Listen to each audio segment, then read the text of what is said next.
Amén, muchas gracias. Bueno, la semana pasada terminamos con la segunda carta a los tesalonicenses, que ya vimos que era la primera carta que Pablo había dirigido a los tesalonicenses.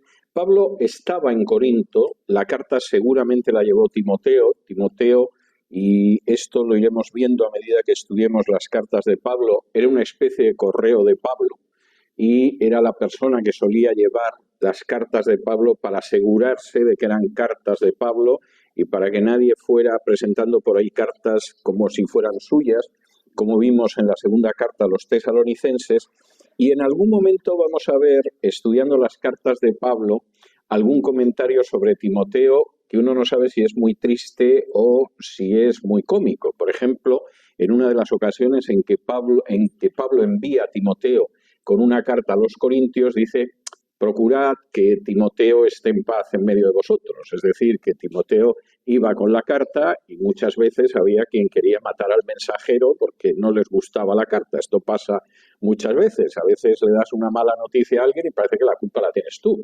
Y el pobre Timoteo, que se ocupaba, seguramente porque era más joven, de llevar las cartas, pues tuvo algunas experiencias que no eran buenas. De modo que Pablo envía a Timoteo y seguramente a la vuelta Timoteo le dice: oye, que los tesalonicenses siguen dándole vueltas a cosas sobre la segunda venida, Pablo, sería bueno que les mandes otra carta para terminar de aclarar las cosas, porque hay cosas que han quedado claras, pero hay otras que parece no se enteran mucho. Lo de que el que no trabaje, que no coma, esto parece que lo tienen claro, pero ya otras cosas relacionadas con la parusía, con la segunda venida, no son tan claras.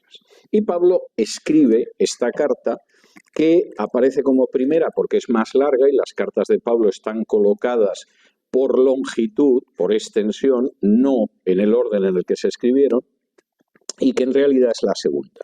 La manera en que Pablo encabeza la carta es igual que en el caso de la segunda carta a los tesalonicenses. Pablo, Silvano y Timoteo. Es decir, no soy solo yo Pablo, mis colaboradores tienen un peso tremendo. Timoteo, que lleva la carta, a pesar de que es un chico jovencito, y debía ser bastante joven, pues es una persona que tiene que ver con el contenido de la carta. Y lo mismo pasa con Silvano. Aparece, Silvano es el nombre latino, en otras cartas aparece como Silas, que es el nombre griego, pero es un personaje que no nos dejó nada escrito, del que Pablo no cuenta mucho, pero cuando uno va sacando pequeños pedazos de información en hechos y en las cartas, te das cuenta de que es un personaje muy importante en la obra de Pablo. Y lo vamos a ir viendo en las cartas. Es un colaborador extraordinario del que lamentablemente no tenemos más datos que esos pequeños fragmentos que nos llegan de las cartas y alguna mención en hechos, pero era un personaje muy importante en el equipo de Pablo, y Pablo lo coloca delante de Timoteo. La carta es una carta que os dirigen Pablo, Silvano y Timoteo.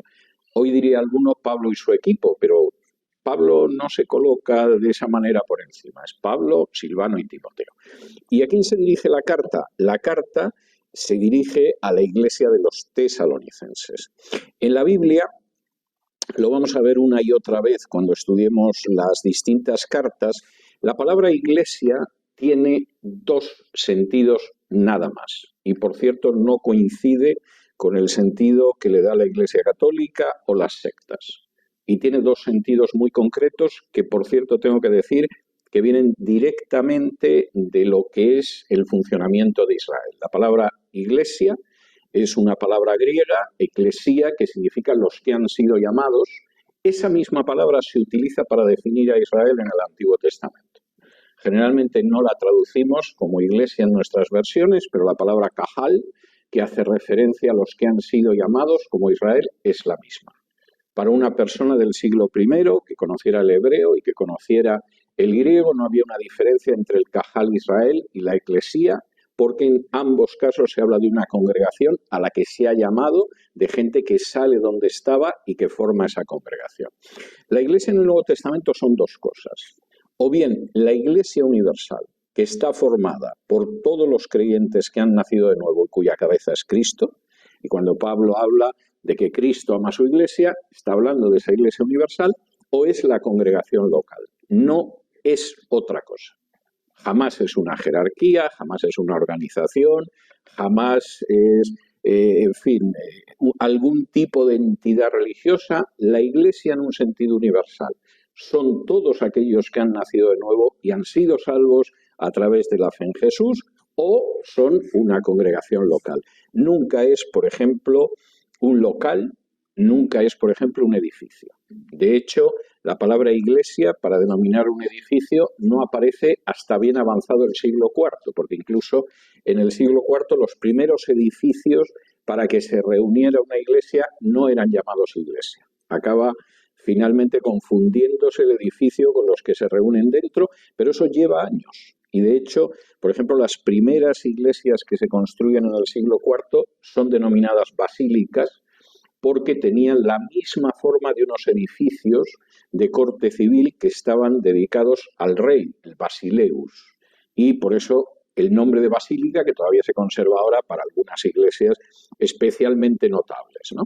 Pero la iglesia es una entidad espiritual, no es una entidad jerárquica, no es una organización humana ni cosa parecida.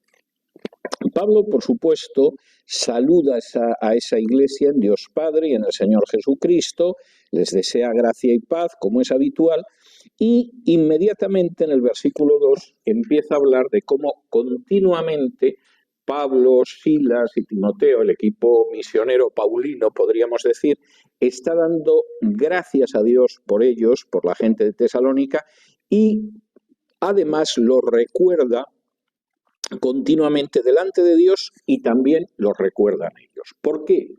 Fíjense por qué esto es importante. Nosotros damos gracias a Dios por la iglesia de Tesalónica fundamentalmente por 3 razones, y es para detenerse en ellas. Esas 3 razones son, versículo 3, acordándonos sin cesar delante de Dios y Padre nuestro de la obra de vuestra fe, del trabajo de vuestro amor y de vuestra constancia en la esperanza. Lo que realmente nos importa en vosotros es la fe, el amor y la esperanza. Y los 3 son activos. Es decir, uno no puede tener fe sin al mismo tiempo que esa fe produzca obras. Uno no puede tener amor sin que al mismo tiempo ese amor no trabaje. Y uno no puede tener esperanza si esa esperanza no es constante. Si tu esperanza resulta que dura 5 minutos y al cabo de 5 minutos se te ha ido la esperanza, eso no es esperanza. Vamos, eso es que tuviste ahí un mal momento, un aire te dio, pero no es la esperanza. Si efectivamente tienes fe, pero tu fe no se traduce en obras, bueno, esa es la fe de los demonios, que también creen y sin embargo tiemblan, como dice Santiago. Y si al mismo tiempo tu amor no es un amor que trabaja, pues seguramente no pasa de ser meras palabras. De manera que nosotros damos gracias y os recordamos continuamente porque entre vosotros hay fe, hay amor y esperanza, pero de la manera que tiene que darse. La esperanza es constante, el amor opera y, por supuesto, la fe produce obras.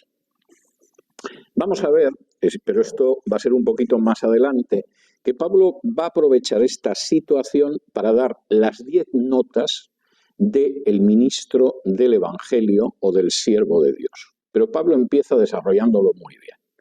Nosotros damos gracias por lo que ha pasado con vosotros. Versículo 5, y esto es importante. Versículo 4.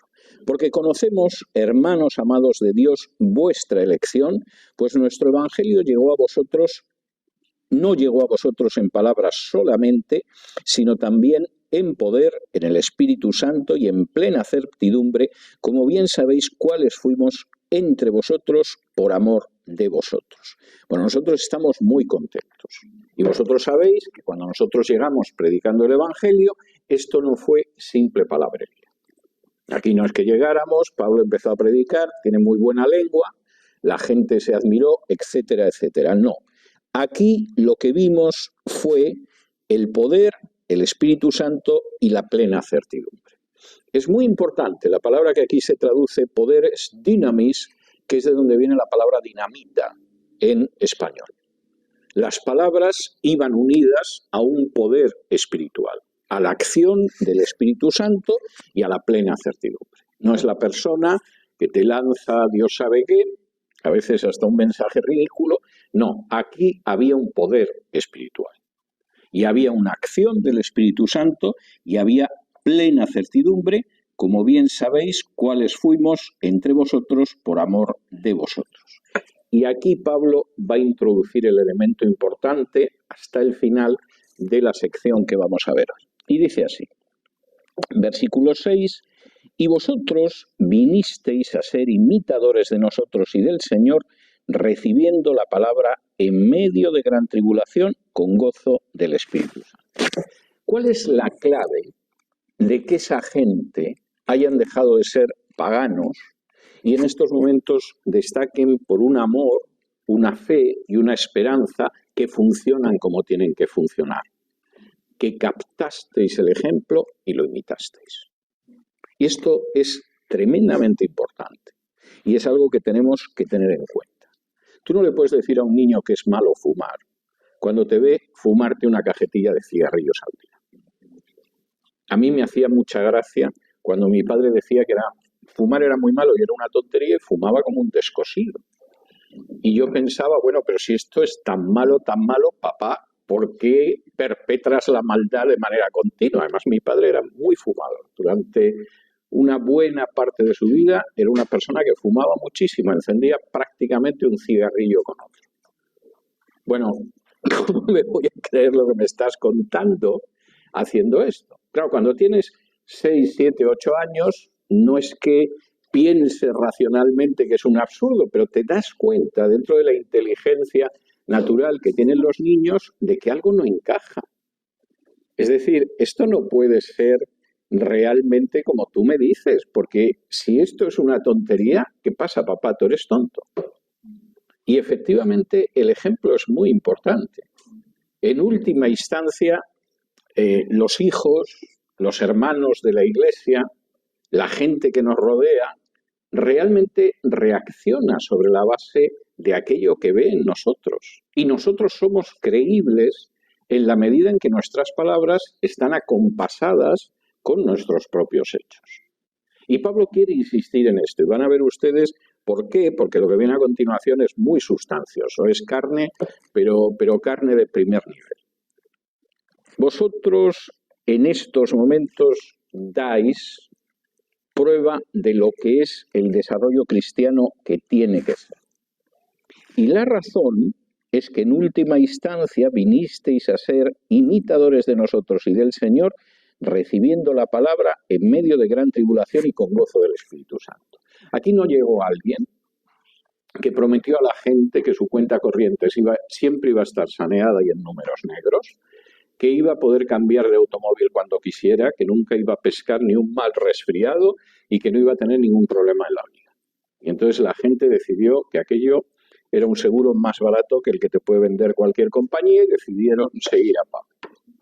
Vosotros os encontrasteis con una situación de gran tribulación, no de un problema pasajero, de gran tribulación.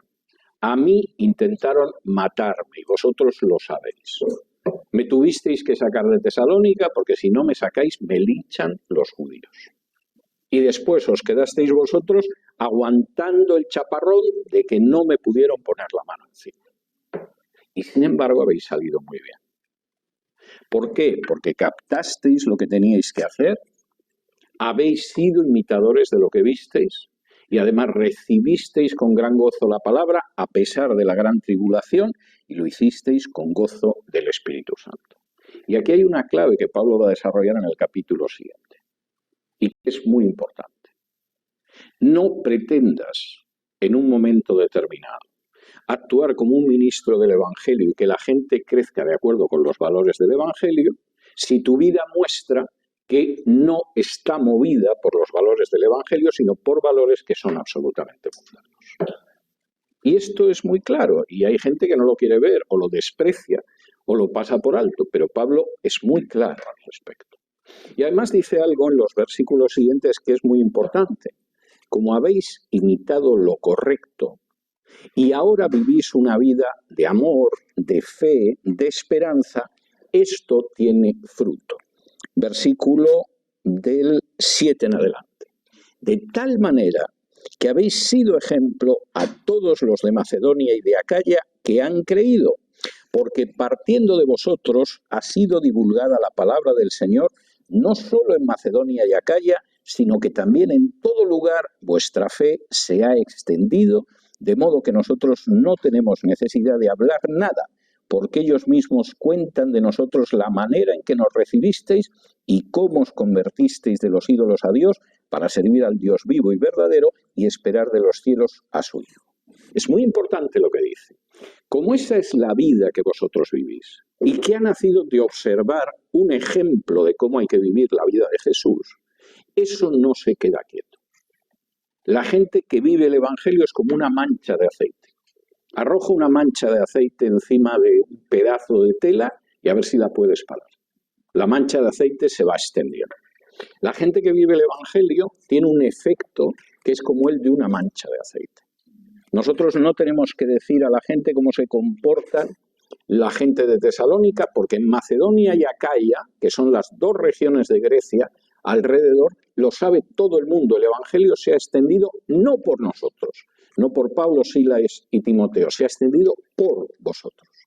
Vosotros sois los que habéis extendido el Evangelio ahí en medio de una gran tribulación, pero con el gozo del Espíritu. Y lo habéis extendido de tal manera que, como dice Pablo, es que no tenemos que contar lo que sois vosotros. Es que la gente dice, no, pero si a la gente de Salónica ya la conocemos. Si el Evangelio lo hemos conocido gracias a ellos. Si conocemos al Señor Jesús gracias a ellos. Ellos, como dice el versículo 9, cuentan de nosotros la manera en que nos recibisteis y cómo os convertisteis de los ídolos a Dios. Y hay algo tremendamente importante en el final de esta sección del capítulo 1. Versículo 9 dice que os convertisteis de los ídolos a Dios para servir al Dios vivo y verdadero.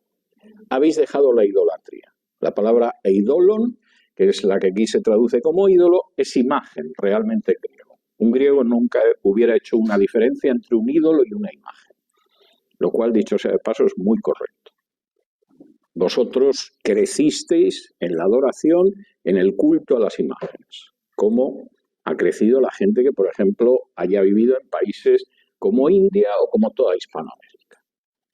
Teníais esa costumbre. Abandonasteis totalmente la idolatría, el culto a las imágenes, para servir a un Dios que es vivo y verdadero. Porque, como dice el salmista, esas imágenes tienen pies pero no caminan, tienen oídos pero no oyen, tienen boca pero no hablan, tienen ojos pero no ven. Y vosotros abandonasteis eso para seguir al Dios vivo y verdadero y esperar de los cielos a su Hijo, al cual resucitó de los muertos, a Jesús, quien nos libra de la ira venidera. Hay dos posibles interpretaciones de la referencia a la ira venidera.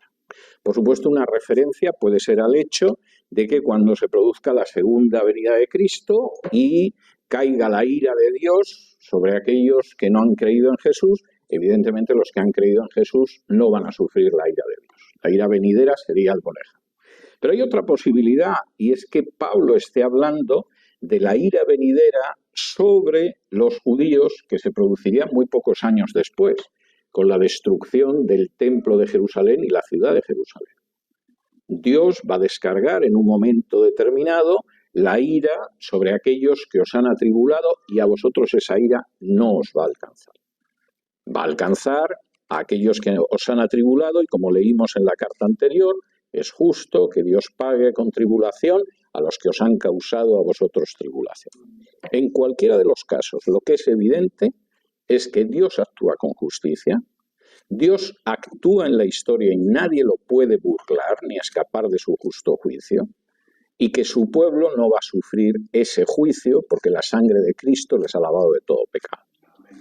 Ahora, cuando llega a este punto, Pablo, y es muy importante, aparece lo que yo denominaría las 10 características de un siervo de Dios. Y esto es importante, de modo que los que tomen nota las voy a ir señalando con número para que vean las que es, porque aquí Pablo llega al momento en el que empieza a decir: ojo, habéis sido imitadores de una serie de cosas que no perdáis de vista, porque estamos hablando de 10 características del siervo de Dios. Dice capítulo 2 y versículo del 1 en adelante. Porque vosotros mismos sabéis, hermanos, que nuestra visita a vosotros no resultó vana, pues habiendo antes padecido y siendo ultrajados en Filipos, como sabéis, tuvimos de nuevo nuestro Dios para anunciaros el Evangelio de Dios en medio de gran oposición.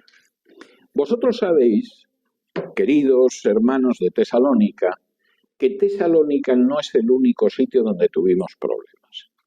Cuando nosotros llegamos a Tesalónica, lo vimos al estudiar el libro de los Hechos, ya habíamos pasado las de Caín en Filipos. Llegamos a Tesalónica huyendo de Filipos. Podíais habernos rechazado, porque claro, la idea es, si a estos les han perseguido en un sitio, debe ser gente poco recomendable, a la gente no se la persigue porque sí. Pero la gente de Tesalónica no era estúpida. Sabe que hay gente a la que se persigue con justicia y sabe que hay gente a la que se persigue a causa de la justicia, como dice Jesús al inicio del Sermón del Monte, los perseguidos por causa de la justicia. Y Pablo y sus colaboradores eran perseguidos por causa de la justicia del Evangelio y llegaron allí y de todas formas, como dice el versículo 2, tuvimos denuedo para anunciaros el Evangelio de Dios en medio de gran oposición. Nosotros no nos arrugábamos, ni nos amedrentábamos, ni nos asustábamos por la oposición. Si no hay oposición, gloria a Dios. Y si la hay, de todas formas, vamos a seguir predicando denonadamente, con denuedo. ¿Y cómo predicamos? 10 notas. Primero, nuestra predicación es una predicación que excluye conductas inadecuadas, como puede ser predicar el error o utilizar el engaño. Versículo 3. Porque nuestra exhortación no procedió de error, ni de impureza, ni fue por engaño. Primero, cuando nosotros predicamos el Evangelio, ni predicamos errores, ni engañamos a la gente. Uno diría, esto es lo normal, pero métete en YouTube a ver ciertas predicaciones y vas a ver que son exactamente lo contrario a lo que dice Pablo. Nosotros, cuando predicamos, no predicamos doctrinas falsas, no predicamos el error y no engañamos a la gente. Somos bastante claros en cuanto a lo que predicamos y nuestra predicación no es engañar a la gente. Eso puede ser Amway o cualquier sistema piramidal de estafa, pero no es como nosotros predicamos. Segundo, nosotros buscamos agradar a Dios y no a los hombres. Versículo 4. Sino que según fuimos aprobados por Dios para que se nos confiase el Evangelio, así hablamos no como para agradar a los hombres, sino a Dios. Nuestro mensaje puede gustar o no gustar. Puede llevar al arrepentimiento o a la irritación, pero no busca agradar a los hombres, sino a Dios.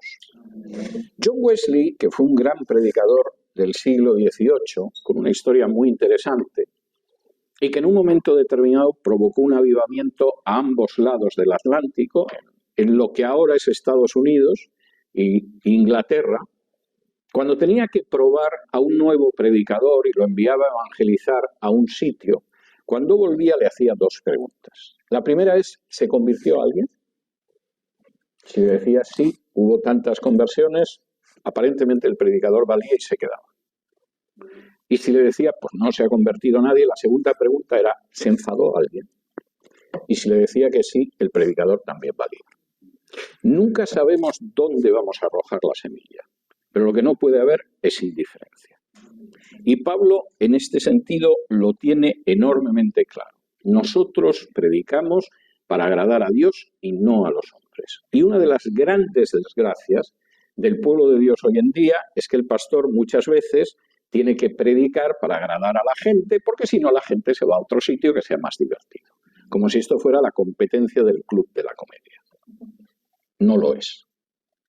Y el problema es que, como en muchos casos, también hay gente que aparentemente se ha convertido, pero no se ha convertido nunca, y lógicamente no puede ver las cosas como alguien que realmente se ha convertido.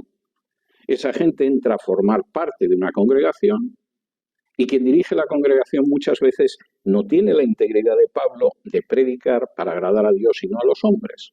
Procura agradar a los hombres. Y su nivel cada vez espiritualmente baja más. Porque lógicamente si quieres agradar a los hombres y una parte de la congregación ni siquiera son convertidos y otra parte son muy carnales y muy inmaduros, acabas predicando desde el púlpito algo que les divierta. Pero eso es propio de un payaso, no de un predicador. Si quieres divertir a la gente, dedícate al humor. Hay mucha gente que agarra un micrófono, empieza a decir pavadas, la gente se ríe y a veces hasta ganan bastante dinero. Nosotros predicamos para agradar a Dios y no a los hombres. No vamos a ocultar que la gente está perdida. No vamos a ocultar que si estás perdido ahora vas a estar perdido siempre si no te vuelves a Jesús. Y no vamos a ocultar que el único remedio de perdición es Jesús, que es el camino, la verdad y la vida. Porque no hay otro.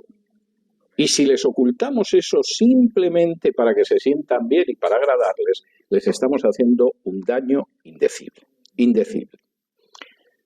Tercero, y es bastante interesante por si no quedara claro, no adulamos a la gente. Versículo, y esto es una prolongación de lo anterior. Versículo 5.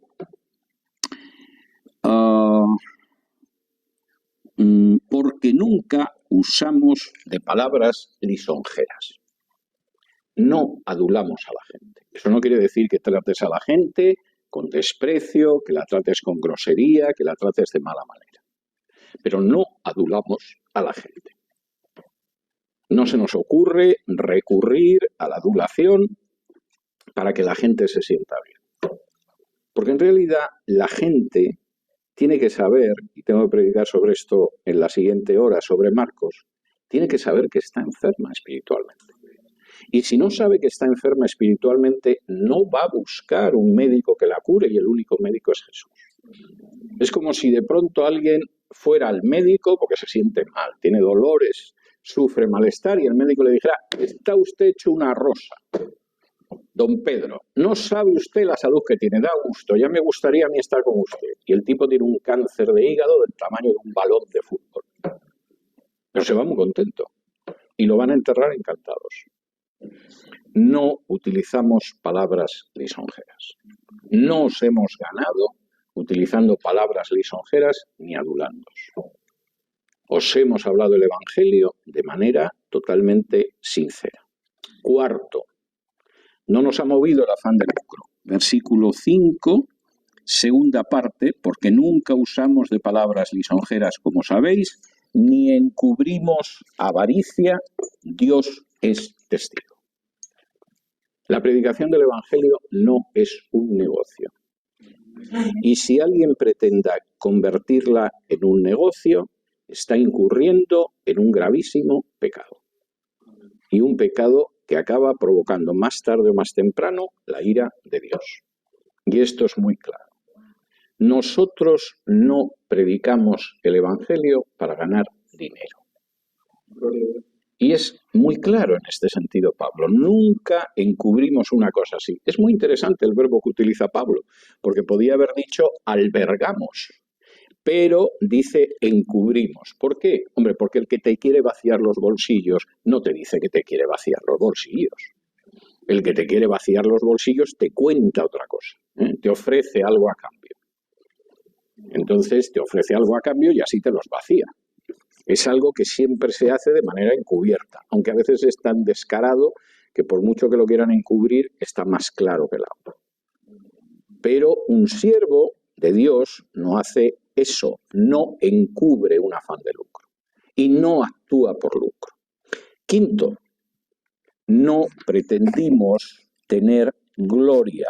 Versículo 6.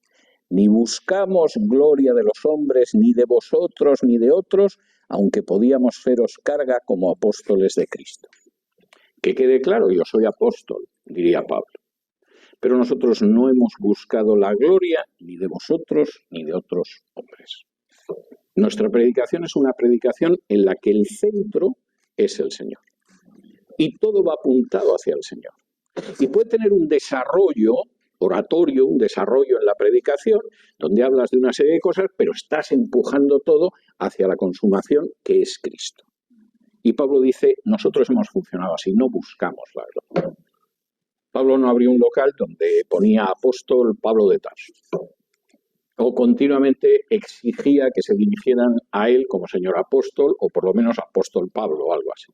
Es estúpido, es ridículo. La única gloria que merece aplicarse a alguien es la gloria que damos a Dios. Y no estamos para recibir la gloria de los hombres. Y esto es algo que lamentablemente se olvida.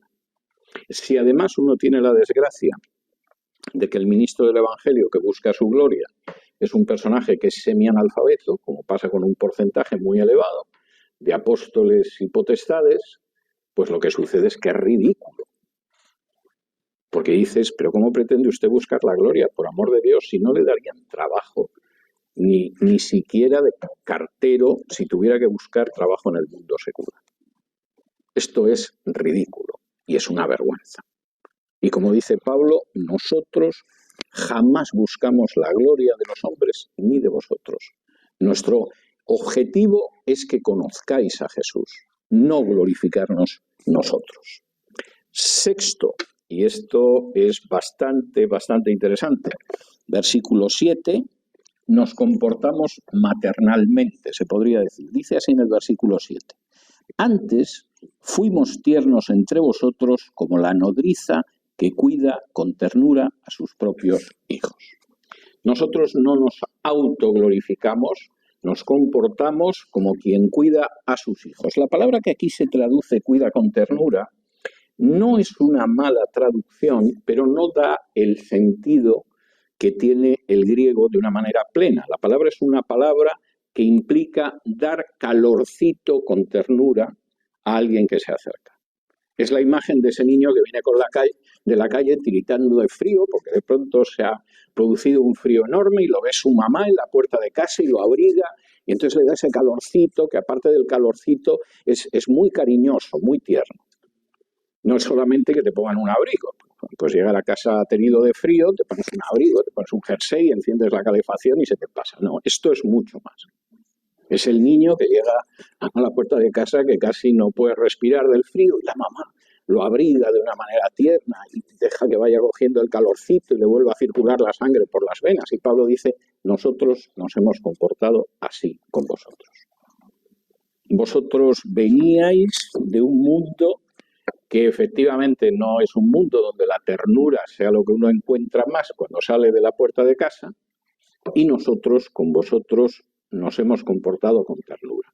No os hemos adulado, no os hemos dicho cosas que no son, pero os hemos tratado con ternura, aunque quizá no seáis conscientes de ello.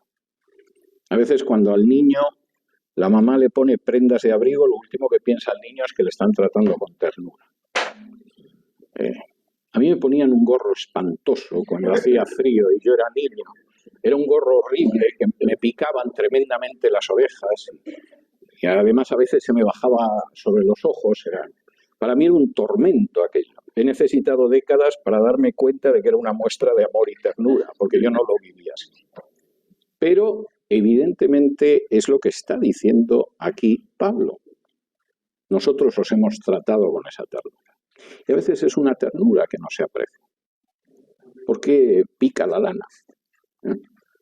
Pero es una ternura tan buena como la de esa nodriza que está dándole calorcito a sus propios hijos. Es muy importante, fíjense la imagen que usa Pablo.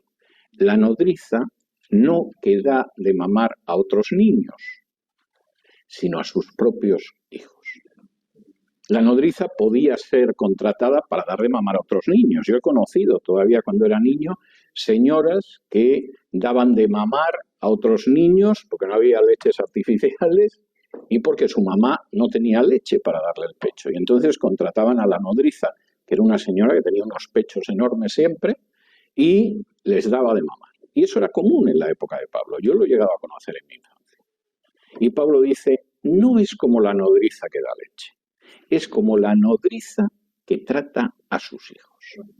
Y evidentemente una nodriza que trata a sus hijos no trataba igual a sus hijos que a los otros, aunque se llevaran la misma leche. Y es algo muy importante la imagen que utiliza Pablo. Es enormemente importante. Séptimo, no fuimos gravosos. Y esto de nuevo es algo típico en Pablo. Versículo 9.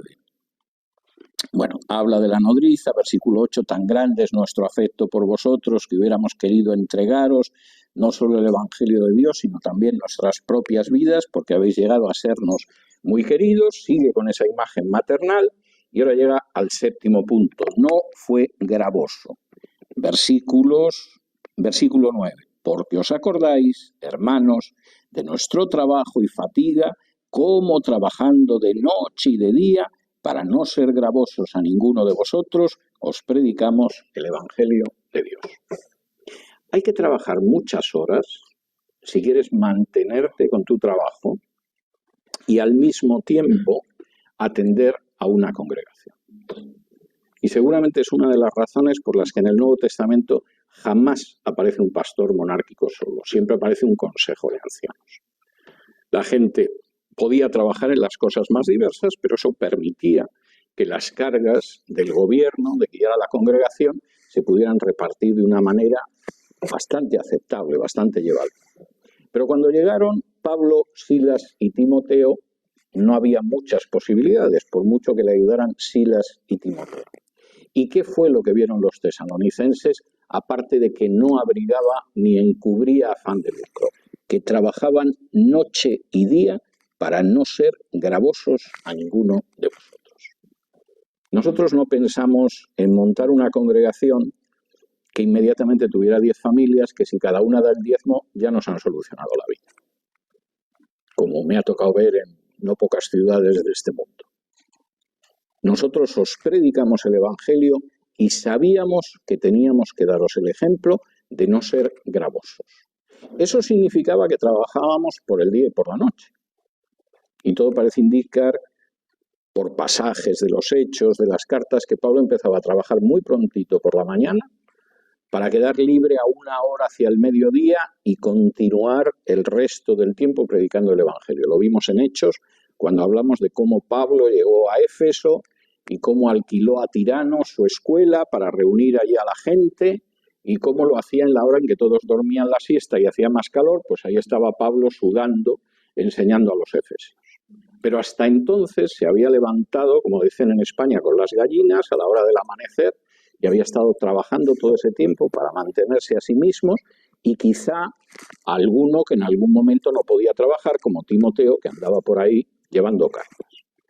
Y que lógicamente cuando iba llevando cartas no podía realizar ningún tipo de trabajo y además habría que darle dinero para que pudiera comer y coger un barco y marchar a su destino.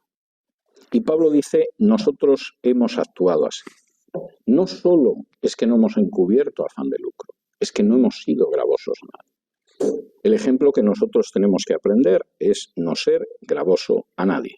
Octavo, hemos sido íntegros. Versículo 10, vosotros sois testigos, y Dios también, de cuán santa, justa e irreprensiblemente nos comportamos con vosotros los creyentes. Es tremenda la triple definición de su conducta que da Pablo. Santa, justa e irreprensible.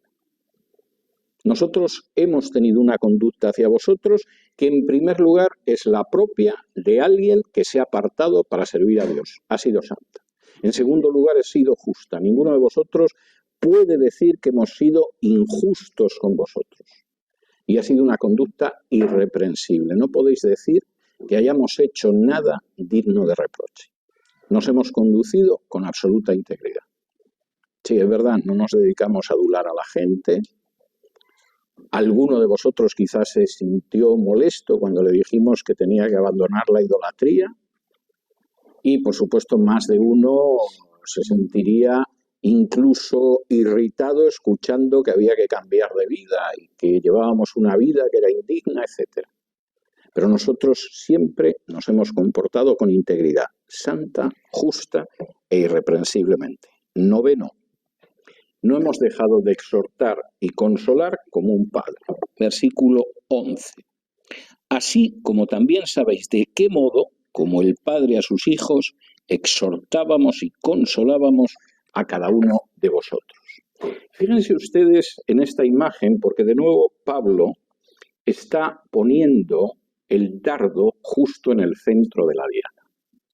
Cuando habla de la ternura con que os tratábamos, recuerda a una madre, recuerda a una nodriza que atiende a sus hijos de una manera muy especial. Y todos entendemos la imagen.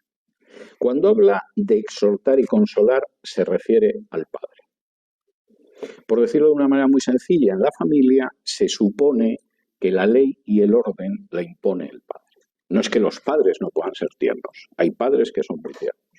No es que la madre no pueda poner también ley y orden, por supuesto la tiene que poner muchas veces. Pero es muy interesante lo que dice Pablo. La ternura del niño helado al que dan calorcito es una figura materna. Nosotros la hemos ejercido con vosotros. Pero también hemos ejercido la autoridad de exhortar y consolar que tiene un padre. No me voy a desviar del tema, pero no pueden ustedes imaginarse, o quizá algunos sí se lo imaginan, el coste que tiene que en una familia no haya un padre. O que el padre sea un padre ausente y sin autoridad. Multiplica las posibilidades de que ese niño se drogue, se convierta en alcohólico, vaya a prisión siendo un adolescente, cometa delitos siendo un delincuente juvenil, o si es una niña, bueno, multiplica exponencialmente las posibilidades, por ejemplo, de que se quede embarazada. Dios tiene un orden en la familia y no lo tiene porque sí, es el orden creado por Dios. Y ahí el padre es el elemento que en un momento determinado tiene que llamar al niño y exhortarle y decirle, no, Juanito, esto no puede ser. Y también es el que da la imagen de fortaleza y en un momento determinado dice, no, Juanito, no te preocupes, vas a salir adelante. Vas a salir adelante. Y, por supuesto, da una imagen mayor. A veces, por desgracia, hay familias donde falta el padre y la madre. O la madre o los dos. Y a veces la madre tiene que hacer de mamá y de papá. O el papá de papá y de mamá. Bien, eso es así. Pero el orden de Dios es el que es. Y el padre es el que finalmente le tiene que decir al niño, no. Por ahí no sigas, porque como sigas por ahí vas a acabar muy mal. O es el que tiene que decirle al niño, no te quiebres, no te rindas, no te asustes, tú puedes. Te lo dice papá. Y Pablo dice, eso es lo que nosotros hemos hecho. Nos hemos comportado como la nodriza tierna que trata mucho mejor a sus hijos que a los otros niños a los que da de mamar.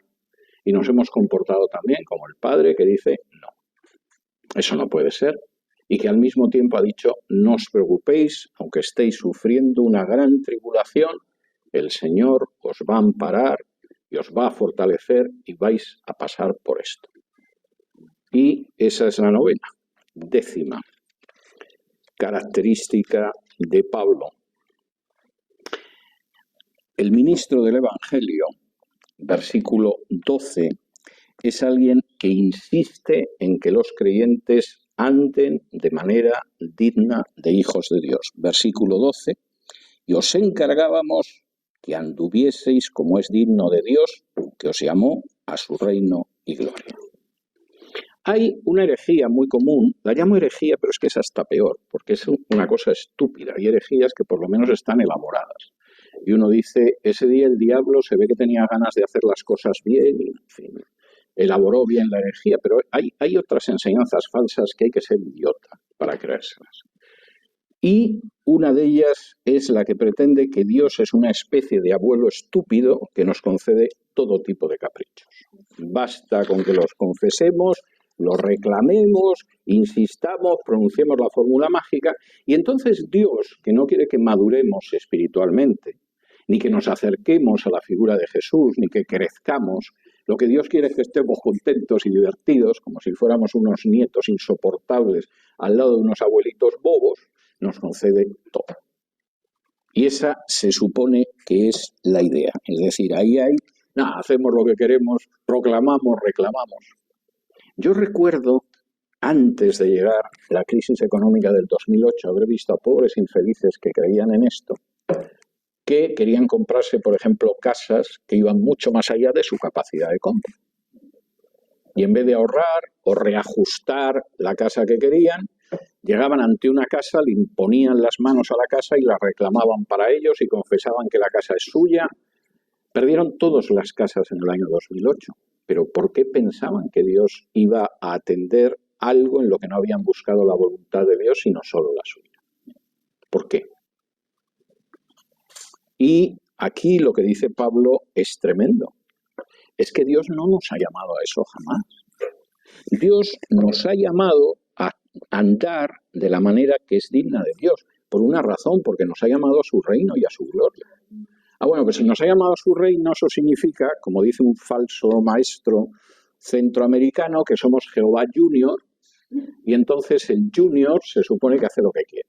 O sea, ese niño malcriado que es hijo de la familia Rockefeller o cualquiera de estas, y puede hacer lo que quiera con el dinero, y siempre con automóviles descapotables y con rubias despampanantes, se supone que es lo que Dios espera de nosotros. No. Precisamente porque nosotros estamos llamados a su reino y a su gloria, tenemos que andar dignamente a imagen del que es rey en ese reino. No es la idea de, es que son todos ustedes multimillonarios y como además de multimillonarios son imbéciles, dedíquense a vivir solo para eso, como esos hijos estúpidos que acaban dilapidando la fortuna que ganó el padre o el abuelo, que a veces los hay. No. Nosotros os hemos insistido, os hemos encargado que caminéis de la manera que es digna de Dios, que os ha llamado a su reino y a su gloria. Y precisamente porque os ha llamado a su reino y a su gloria, tenéis que caminar a la manera de Jesús. Había un predicador anabautista del siglo XVI, por supuesto perseguido a muerte y con una recompensa sobre su cabeza, se llamaba Hans Denk, y que decía, nadie puede decir que es cristiano si no anda como Cristo. Ahora, es obvio que ninguno de nosotros vamos a llegar a la altura de Cristo en esta vida, y que por supuesto somos pecadores, y que la carne tiene un peso sobre nosotros.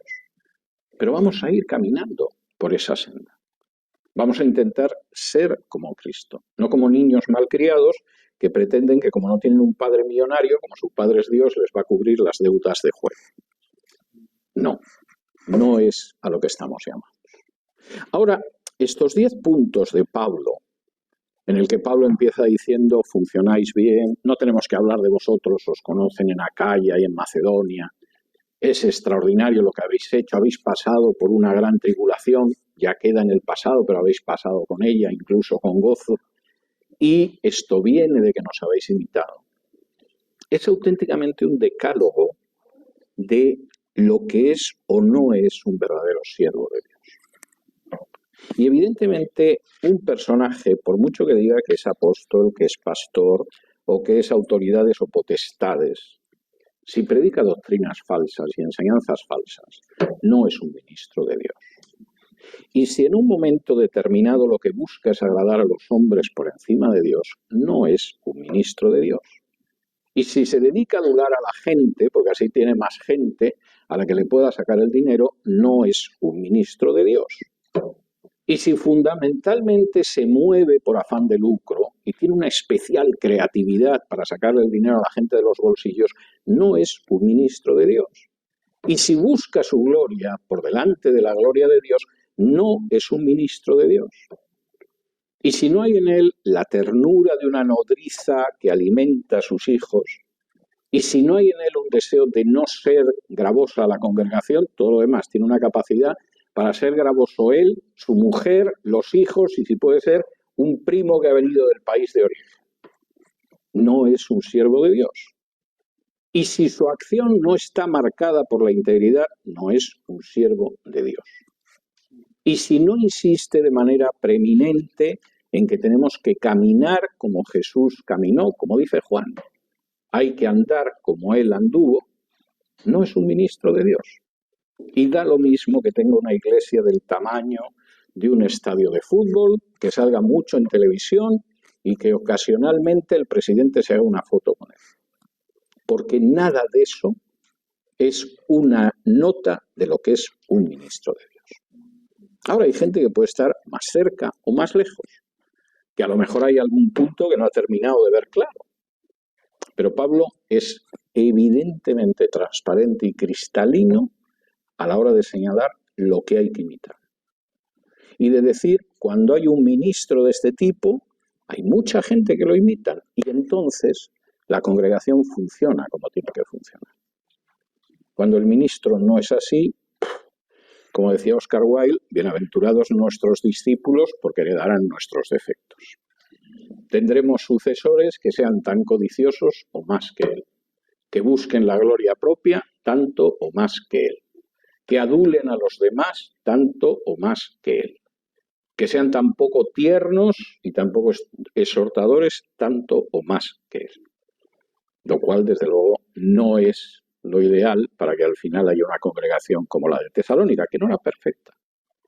Lo vimos en los estudios anteriores, lo vamos a ver en las próximas semanas, pero que sí destacaban en operar la fe, el amor, la esperanza y en llevar el Evangelio hasta otras regiones. ¿Tienen alguna pregunta? Creo que nos quedan como 5 minutos. Si hay alguna pregunta.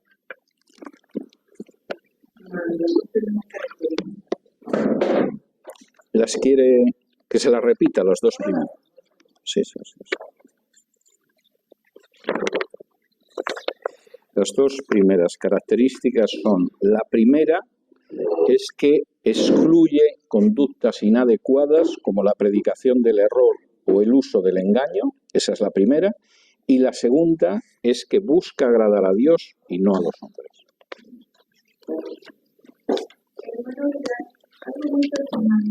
¿Hasta qué punto consideramos tan mal sé que la pasión de algunas personas glorificar a Dios antes de dar a los hombres? Pero ¿hasta qué punto nos veríamos tan mal rechazados por las personas cuando en lo personal me han invitado a ir a iglesia de apóstoles, de profetas, y realmente no me termina de entrar todos esos títulos? Y el hecho de decirle a la persona tal vez que me ha invitado que tengo mis convicciones de que la profecía ya se cumplió en Cristo Jesús y que él el punto a seguir y no buscar que me den profecía porque me dijeron que no hay problema, allá te van mis profetas, te va a dar profecías a seguir. Entonces, ¿hasta qué punto uno, como hijo de Dios, enfatizar y exhortar para no hacer tanto daño tal vez a la congregación? ¿Hasta qué punto podríamos? Te voy a contar dos experiencias personales, quizá te ayuden, quizá no, pero te voy a contar dos experiencias personales con esto. Hace cosa de 10 años, un profeta pasó por una congregación en Madrid y a una muchacha que estaba enamorada de mí, esto quiere decir que hay locas también en este mundo, en las congregaciones, le profetizó que lo que ella deseaba, no le dijo que era lo que ella deseaba, ¿no? Pero se acercó y entonces le dice, bueno, lo que tú deseas, el Señor te lo va a cumplir, etc. La otra se puso tan contenta y me estuvo acosando durante una década, lo cual reconoce que tenía mucha paciencia y mucha fe en el profeta, porque durante una década creo que nos vimos una vez antes de que yo me marchara de España para tomar un café, una vez. Debí de impresionarla mucho, porque si no, esto no tiene explicación. Una vez.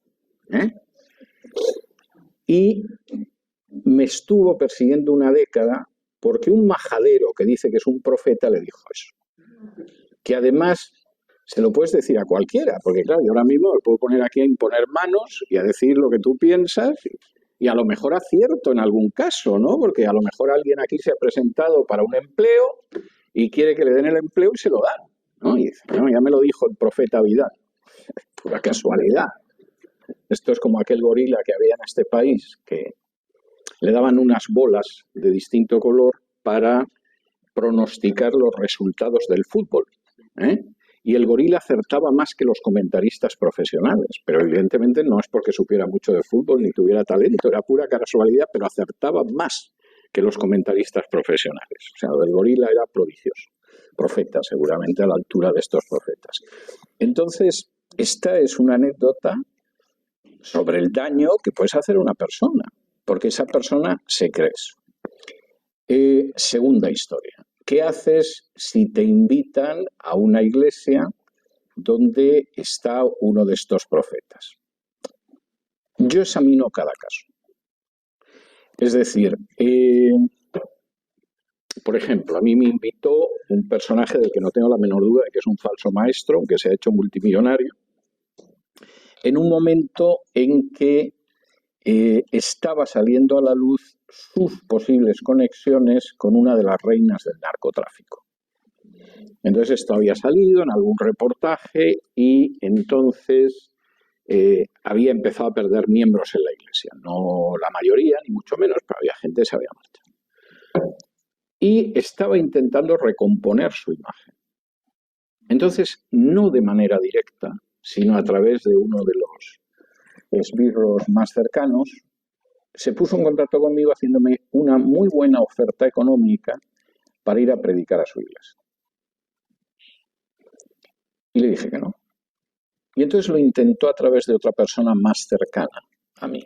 Y le dije, mira, si me hubiera invitado en otro momento y me deja predicar, seguramente no me vuelve a invitar otra vez, pero por lo menos su congregación habría escuchado algo sensato relacionado con el Evangelio. Pero él quiere que yo vaya ahora para poder decir, si viene el doctor Vidal a respaldarme, es que soy inocente, etcétera, etcétera. Yo no voy a hacer eso. Entonces, hay ocasiones en que digo que no y hay otras ocasiones en que digo que sí. Voy a contar una vez que dije que sí. Me invita un apóstol y mi hija y una amiga suya que estaba pasando unos días con nosotros vino al culto. Un culto pentecostal más o menos normal. La gente gritando, mucha alabanza. Bueno, más o menos lo habitual. Y antes de entregarme la palabra para que yo subiera al púlpito, el apóstol se pone de pie y dice que necesitaba para el lunes siguiente, o sea, más o menos en 24 horas, necesitaba $100.000. Y como necesitaba $100.000, ¿quién da $10.000? Fue descendiendo. Y claro, a medida que iba diciendo quién va a dar tanto o lo que sea, por supuesto iba añadiendo que si tú dabas $10.000, el Señor te iba a ayudar a pagar tu hipoteca de la casa. O que tu trabajo iba a mejorar, etc. O sea, estabas invirtiendo en realidad si le dabas dinero. Yo estaba aguantando aquello con una vergüenza terrible, vergüenza ajena, no por mí. Y de pronto oigo a mi hija que le dice a su amiga, dice, ¿estás viendo a este? Dice, ahora va a subir mi padre y va a predicar contra la codicia. Y yo en ese momento pensé, que tu hija te conozca también es un poco peligroso. Entonces yo subí y estuve predicando sobre la parte del Sermón del Monte donde habla de no estar con ansiedad ni con afán por el dinero, que eso es típico de la gente que es pagana y que nosotros sabemos que Dios nos mantiene. Incluso nos dice que nos detengamos un momento y que veamos las flores y que veamos a los pájaros, porque eso nos va a ayudar a pensar. La gente te quiere sacar el dinero a empujones, pero si tú te paras y piensas, te das cuenta de que las cosas no son así y que lo que hay que hacer es buscar en primer lugar el reino de Dios y su justicia, y Dios dará todo por añadido. Cuando empecé a predicar, la cara de la gente era de una sorpresa absoluta con lo que estaban oyendo. Yo creo que en ese momento aterriza un platillo volante y salen unos hombrecillos de verde con antenas en la cabeza y no se hubieran sorprendido tanto. No se podían creer lo que estaban escuchando. Pero a medida que avanzaba la predicación se les veía una cara de alivio. O sea, era como si yo fuera el alcaide de una prisión y hubiera reunido a todos los presos en el patio y les hubiera dicho, hay un indulto general y se van ustedes ahora a la calle. La misma sensación. Y cuando yo acabé, la gente estaba llorando. No me han vuelto a invitar. Pero yo creo que uno tiene que aprovechar aquellas situaciones en que el Señor te permite y te da el privilegio de poder anunciar algo que puede tener malas consecuencias para ti. Es decir, cuando el Señor le dijo a Jeremías, colócate en la puerta del templo Y a todos los que entren en el templo les dices que este templo va a ser destruido. No me extraña que Jeremías tuviera las depresiones que tenía, porque es lógico. Hay que hacerlo. Y a veces, efectivamente, es decir, mire, me importa un pimiento que me pague el viaje, me lleve a un hotel de 5 estrellas y luego me dé una ofrenda extraordinaria, pues no voy a ir. Usted está pretendiendo utilizarme a mí para cubrir cosas suyas que son vergonzosas. Y hay otras veces que por el contrario, es decir, no me va a volver a invitar usted más, pero no se le va a olvidar esta predicación y a la gente de su congregación tampoco. Y creo que en esos casos hay que buscar la dirección del Señor para ver exactamente lo que haces. Bueno, muchísimas gracias. Nos vemos ahora enseguida.